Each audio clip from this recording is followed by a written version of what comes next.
മൂത്രത്തിന് ഔഷധ ഗുണമുണ്ട്, മുട്ടകൾക്ക് പോഷക ഗുണമുണ്ട്.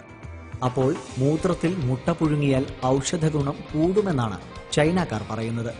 കിഴക്കൻ ചൈനയിലെ ദോങ്യാങ് മേഖലയിലെ ജനങ്ങളാണ് രോഗപ്രതിരോധത്തിനായി കുട്ടികളുടെ മൂത്രത്തിൽ പുഴുങ്ങിയ മുട്ടകൾ കഴിക്കുന്നത്.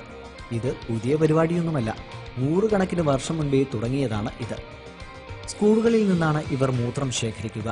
ആദ്യം മുട്ടകൾ മൂത്രത്തിൽ പുഴുങ്ങിയെടുക്കുന്നു. പിന്നീട് മുട്ടത്തോട് പൊളിച്ച് 4 മണിക്കൂർ വയ്ക്കണം. യൂറിക് ആസിഡ് മുട്ടയിൽ പിടിക്കാനാണിത്.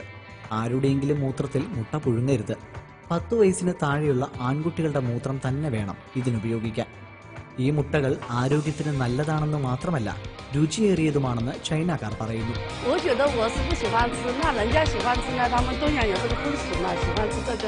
രക്തസംക്രമണം വർദ്ധിപ്പിക്കുന്നതിനും നല്ല ഉറക്കത്തിനും പനിരോഗങ്ങളെ ചെറുക്കാനും ഈ മുട്ട ദിവസവും കഴിക്കുന്നത് നല്ലതാണെന്നാണ് ഇവർ പറയുന്നത്. ചൈനീസ് സംസ്കാരമായി ലോകം മുഴുവൻ മൂത്രത്തിൽ പുഴുങ്ങിയ മുട്ട പ്രചരിപ്പിക്കണമെന്നാഗ്രഹിക്കുന്ന ദോങ്യാങ് നിവാസികൾ ഈ മുട്ടകളുടെ കയറ്റുമതി സാധ്യതയും ആരായുന്നുണ്ട്.